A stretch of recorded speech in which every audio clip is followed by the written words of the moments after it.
நமஸ்காரம்.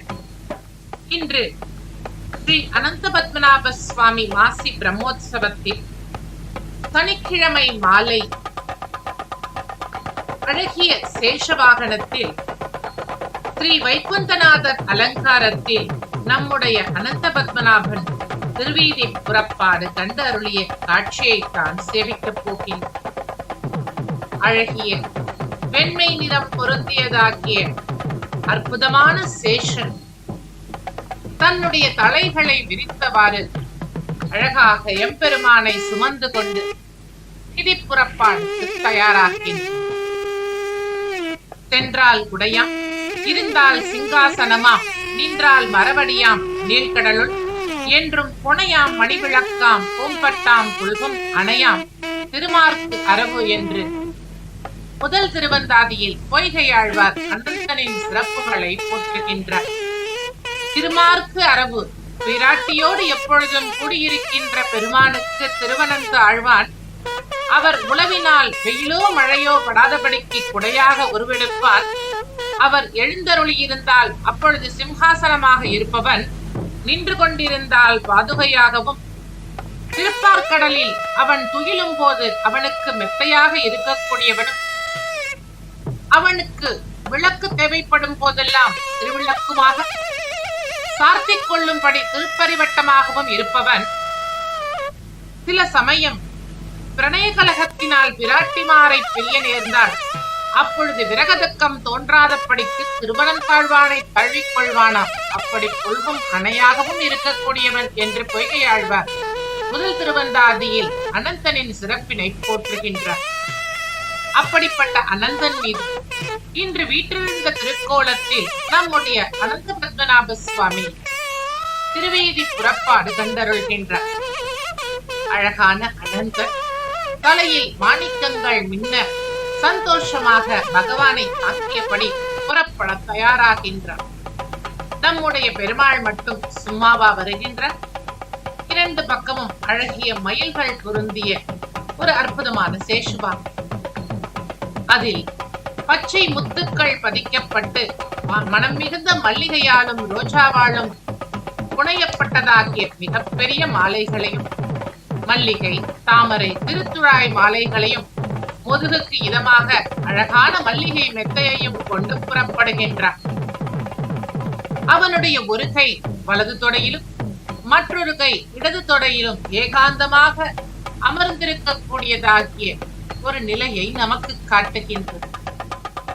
அழகிய திருக்கண்கள், அற்புதமான நாசி, மந்தகாசம் தவழ்கின்ற முகம், காதுகளில் மகர குண்டலங்கள், கழுத்தில் ஆரம், தோள்களில் தோள்வளைகள், கைகளில் கங்கணங்கள், கை வளைகள், மார்பினில் மகாலட்சுமி பதக்க மாலைகள் அணிந்து கொண்டு இடுப்பில் ஒட்டியானத்துடன் அலரிப்பூ மாலை அணிந்தவனாக ரோஜாவர்ண நிறம் பட்டாடையை உடுத்திக் கொண்டு எம்பெருமானானவன் திருவீதி கண்டருள்கின்ற அந்த திருக்கோலத்தை நாம் கண்ணார தரிசிக்கின்றோம். இன்றைய அலங்காரத்திற்கு திருவைகுந்த விண்ணகரம் என்று சொல்லப்படுகின்றதாகிய பரமேஸ்வர விண்ணகரமாகிய காஞ்சிபுரம் திவ்ய கஷேத்திரத்தில் இருக்கக்கூடிய ஸ்ரீ வைகுண்டநாதனாக பகவான் நமக்கு காட்சி அளிக்கின்றார். இந்த கோவிலின் தல வரலாறை நாம் பார்ப்போம். இந்த எம்பெருமான் வைகுண்டநாத பெருமாள் என்றும் பரமபதநாதன் என்றும் திருப்பெயருடன் வைகுந்தவள்ளி நாச்சியாருடன் முகுந்த விமானத்தின் நிழலில் ஐரம்மத தீர்த்தக்கரையை மேற்கு நோக்கி அமர்ந்த திருக்கோலத்திலும் கிடந்த திருக்கோலத்திலும் பல்லவ மன்னனுக்கு நேரில் காட்சி கொடுத்து அருளிய நிலையில் விளங்குகின்றார். இக்கோவிலுக்கு இருவிதமான தலவரலாறு. சனகாதி முனிவர்கள் எம்பெருமானை சேவிக்க வைகுந்தம் செல்லவும் அங்கே ஜெய விஜயர்களால் தடுக்கப்பட கோபமடைந்து அவர்கள் சாபமிடுகின்றார்கள். அவர்களுடைய சாபத்தினர் ஹிரண்யாட்சனாகவும் இரண்யகசிபுவாகவும் ராவண கும்பகர்ணனாகவும் சிசுபாலன் தந்தபக்தரனாகவும் 3 பிறவிகளை அடைந்து எம்பெருமானால் ஆட்கொள்ளப்பட்டு மீண்டும் வைகுந்தம் திரும்பினர். இருந்தாலும் இவர்கள் இருவரும் இந்த திவ்ய தேசத்தில் அர்ச்சாவதாரத்தில் எம்பெருமானுக்கு உரிய பணிகளை செய்து முக்தி பெற்றனர் என்று இந்த தல வரலாறு கூறுகின்றது. விதர்ப்ப நாட்டின் மன்னனான விரோச்சனன் என்பவனுக்கு எல்லா செல்வங்களும் இருந்தும் மக்கட்பேறு இல்லாமல் பெரியவர்களை சரணடைய அவர்கள் நீயும் கைலை மலைக்கு சென்று பரமேஸ்வரனை பிரார்த்தித்து மக்கட்பேறு அடைவாய் என்று கூறுகின்றனர். ஆனால் மன்னன் கைலைக்கு எப்படி செல்வது என்று தயங்க அங்கே இருக்கக்கூடியதாகிய கைலாசநாதர் திருக்கோவிலையே அடைந்தது அந்த பெருமானுக்கு திருப்பணிகளை குறைவில்லாமல் செய்து அவனுடைய அருளை பெறுவாயாக என்று ரிஷிகள் கூற அதற்கு ஏற்றாற்போல் இந்த மன்னனானவன் கைலாசநாதர் கோயிலுக்கு சென்று வழிபட்டு அங்கு திருப்பணிகளை நிறைவேற்றுகின்றான். தனகாதி முனிவர்களிடத்தில் பெற்ற சாபத்தை 3 பிறவிகளில் நீக்கிக் கொண்ட ஜெய விஜயர்கள் பல்லவன் என்றும் வில்லவன் என்றும் மன்னனுக்கு 2 குழந்தைகளாக பிறக்கின்றார்கள். அவர்கள் பகவானை அடைய பிரார்த்தித்து காஞ்சிபுரத்தில் இருக்கக்கூடிய ஸ்ரீ வரதராஜனுடைய திருக்கோவிலில் அமர்ந்திருக்கின்ற புண்ணியகோடி விமானத்தில் அருகில் அஸ்வமேத பெருவேள்வியை செய்ய பகவான் காட்சி கொடுத்து அவர்களை வைகுந்தத்திற்கு அழைத்துச் சென்றார். பகவான் காட்சி தந்ததால் அதே நிலையில் இங்கு அமர்ந்த திருக்கோலத்தில் காட்சி தருகின்றார். விரஜை நதியில் இங்கு ஐரமத திருக்குளமாக காட்சி தருகின்றது.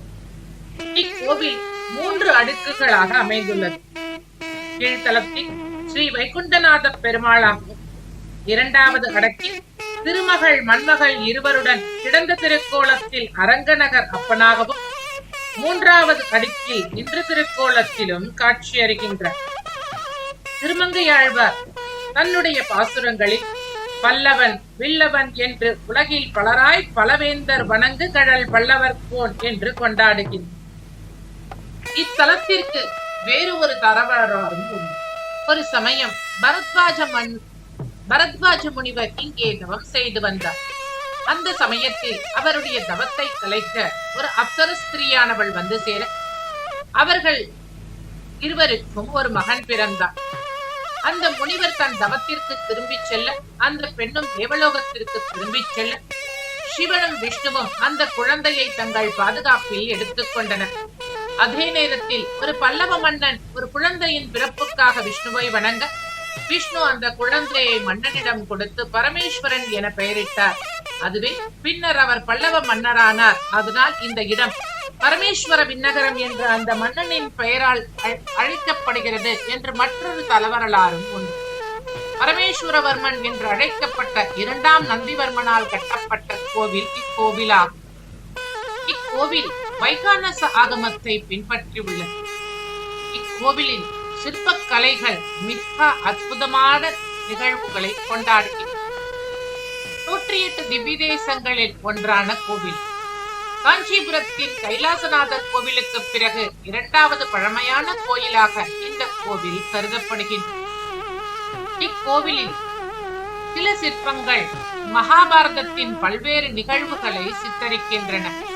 இந்த கோவில் மணற்கல் கலவையுடன் கிரானைட்டால் கட்டப்பட்டுள்ளது.